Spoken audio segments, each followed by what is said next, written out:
What's good, YouTube? It's your boy Nehemiah, aka Neo, and today we're going to be talking about the Milwaukee Bucks, but it's not necessarily a video about my expectations for them going into the next season, but more so how I think that this team is going to be the Eastern Conference champions when it's all said and done. I think earlier I would have said the Boston Celtics, but I've already alluded to how I'm feeling about them recently. The Ime Udoka situation, the whole coaching situation right now is just not looking the best. So I'm probably just going to back off of them for right now. And that just leads me to a team like the Milwaukee Bucks, who is already competitive with a superior Boston team, even after the injury to Chris Middleton. Now they're going to get him back. They're going to have a little bit more role players. They have Joe Ingles now. I don't know who this is, but he sounds cool. Also, we have MarJon Beauchamp, who is also a really good rookie that I want to talk about. So let's just go into it.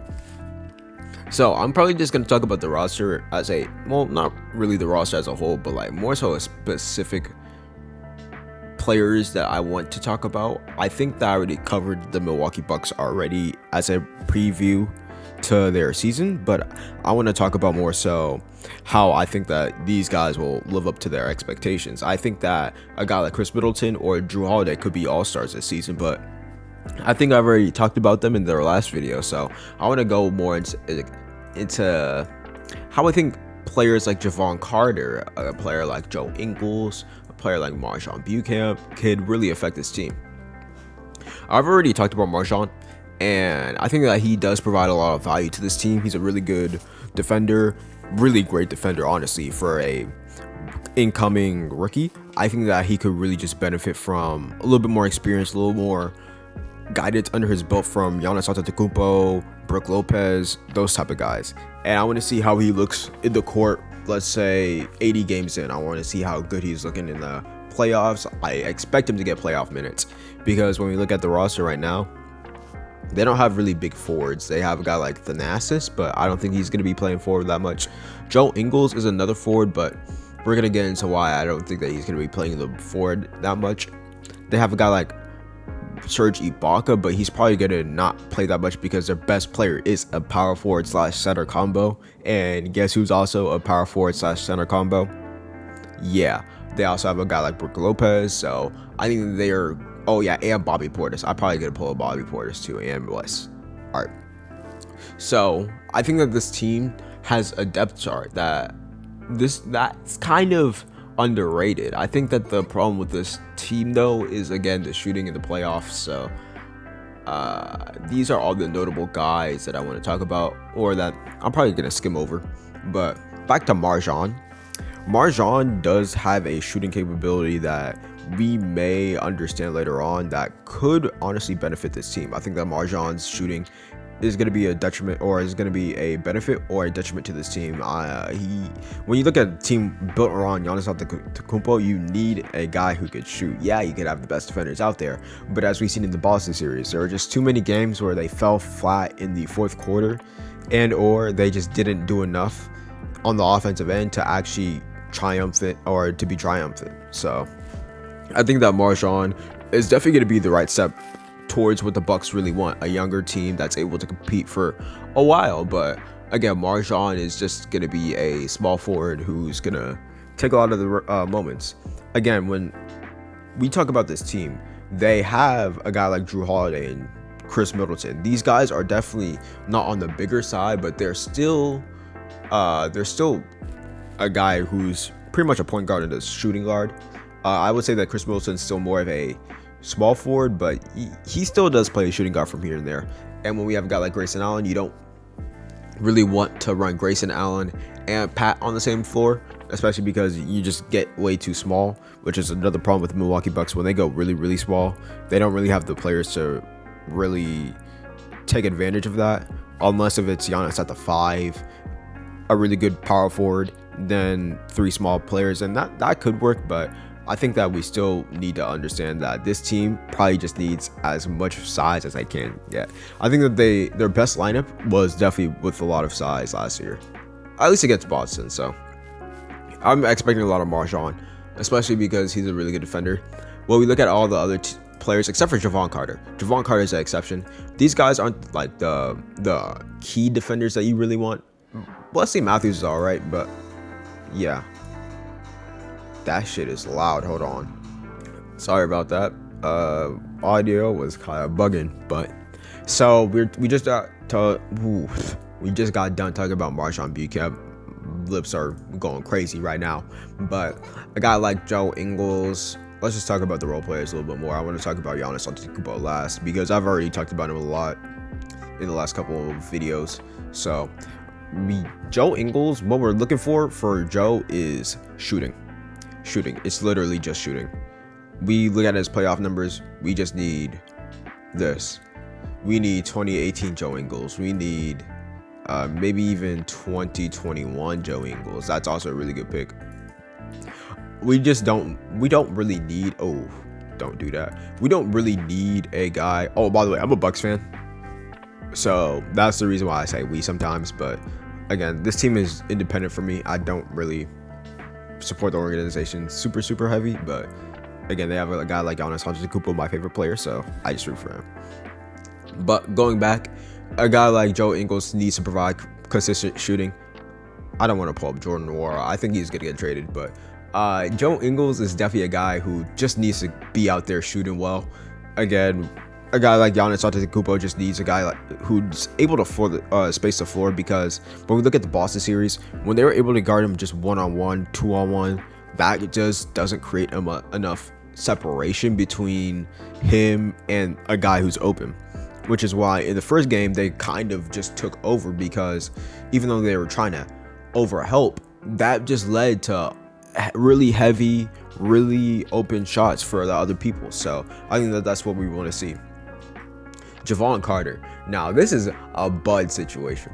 Coach Bud has some baffling decisions, and my most baffling one is choosing Jordan Hill or George Hill over Jevon Carter. Jevon Carter is clear. He's a better defender. He's better in his role where he's not really taking up the ball where George Hill does, and he doesn't make dumb decisions about it, while George Hill does make dumb decisions.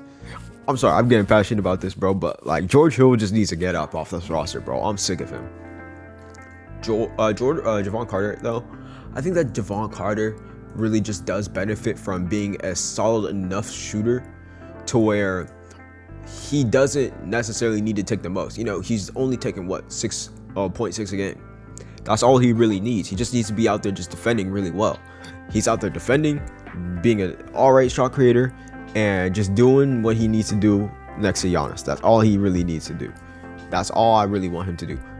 And he's just providing, I would say he's definitely a star in his role. I would definitely say that. The only problem is when he's not playing, bro, like it makes me sick. It makes me sick to my stomach when he's not playing. I need him to play a lot more. Now, Bobby.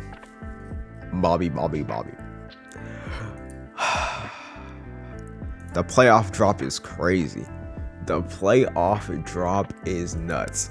I need Bobby to start shooting well from 3 in the playoffs. And I know that it's definitely a big change, especially within the season where he was essentially the 5th man on this roster. He was getting the starting position next to Giannis. He was playing the primary 5. Well, technically Giannis was the 5 on the court, but positions would say that he was written up as a 5. Bobby Portis does really need to be consistent in the playoffs. We need this to come into fruition. You know, a guy who's 50 points per game in the playoffs, that's what we really need. But we look at Grayson Allen too. Let me pull up his stats. So he was a 40% shooter on 6 attempts. That's what we need. A guy like him, he was also a 40% shooter on around 5 attempts per game. The shooters just got to hit the shots, because yeah, this may seem, he was hitting 40%. Let me pull up the games from the Boston series, and it's going to look ugly. So the first game from Boston, he shot around 50% from 3. Let's pull up every single other game from Boston, though. Every single one. He shot 11%. For every 3 threes he took, bro, he made 0.3, bro. That's almost 1%, bro. Or yeah, that's almost 1%. That means almost every time he took 10, bro, he's only making 1, bro. Like, you need to make the opponents pay, because these guys are still getting open. These guys are still being able to provide the space that they need. They just need to hit the shots. Bobby Portis from 2 is still all right, but like you need to be able to make your shots, and I think that's the biggest problem with Milwaukee going into the next year. And that's the reason why I can't stamp them being the best team in the NBA. While I would say that they have the best player in the NBA, they still have a really great supporting cast around him. If they're not hitting them shots, they're not winning. Yes, they could be the best defense in the league. They have been the best playoff defense ever since Giannis Antetokounmpo won that MVP. But guess what? If you're not going to be the best defender, or if you're not going to be an all right offensive team, even, you're not going to do it. Because a team like Phoenix, yes, they were really good. Don't get me wrong. Their offense was still really solid. I don't think that they had necessarily the counters to Milwaukee's defense. I think that their offense really does rely on 2 people, Chris Paul and Devin Booker, really just swinging the ball around, being able to just have enough movement in the offense to really create some space between them and their defenders. But the problem with that was they had Jrue Holiday on that team. Jrue Holiday's on this team, but I don't think that every team really rocks like that. We have a team like the Golden State Warriors who could really just cook them. If they don't get the offense that they need, they're going to get cooked. It don't matter if Jrue Holiday's on Stephen Curry and Stephen Curry is just dropping like 30% like games. He's not going to get back from that. So I just think that these two just need to be more consistent. You can even say the same thing with Wesley Matthews. So yeah, that's essentially all of them. Same with Pat Connaughton, but I think that he's a lot more consistent than them. Even though I think in this year's playoffs he was kind of ass. He was all right, but let me look at the game logs though. He was all right. He wasn't the worst, but he also wasn't the best ever. Yeah, he was pretty solid. You can't really blame him. So yeah, that's done with Pat and the role players. So let's just get on to the big one, Giannis Antetokounmpo. All right, it turns out I've recorded this hella long, so let's just speed blitz through what I think about Giannis Antetokounmpo. So looking at his projected stats, we're going with the 32 point per game. I think that's going to be really great because if you guys remember, these guys are going to average a lot more points. I'm probably going to make a short about this, but if you guys remember, the fast break foul is going to be a technical foul. So it's not just going to be Giannis Antetokounmpo shooting it. It's probably going to be a guy like Jrue Holiday shooting it. So, or I think Chris Middleton is probably the better pick because he's a 90% shooter, and I think Jrue Holiday is like a 75% shooter. But anyways, I think that Giannis Antetokounmpo is probably going to benefit from that rule chase because they're not going to give up a technical foul every time they see Giannis down the floor. They're probably just going to let him go through. So he's probably going to add a little bit more to his game from that. We're probably going to see a lot more running from him. We're probably going to see a lot more shot creation from him. I think that his jump shot is starting to progress to a point where he could actually make it not necessarily a counter, but more so a use for just his overall shot creation. We even see not necessarily a decline, but an increase in his free throw percentage. From the last 2 years, he was shooting around 60%. Now he's shooting around 70%. And even though that was still a dip from the regular season, that's still what we really want to see. I think that Giannis needs to improve on that aspect a little bit more. But what I really want to see is a mid-range shot. I really want to see the post-game moves or post moves, not post-game. And I just want to see all that. I think that he's going to be top 3 in MVP again. I think that there's even a chance that he's going to be the best pick for the MVP, but that's not going to be my opinion. But overall, wrapping up everything, I think the reason why I think that this team is the best team in the Eastern Conference is because they have the defense to really provide what they need. They have the role players to at least play their roles, and if they're playing their roles to at least a decent margin, if they're all shooting 35%, this team is probably going to win the East by ease. And I think that this team is just the best defensive team in the NBA. So that's just going to be it for me. Thank y'all for standing up for that last 2 minutes, because like I ain't gonna lie, I spent way too long recording this. So yeah, it's been your boy Nehemiah, aka Neo, and I hope you guys are having a good one. I'm probably gonna do over unders for each team in the next video. So yeah.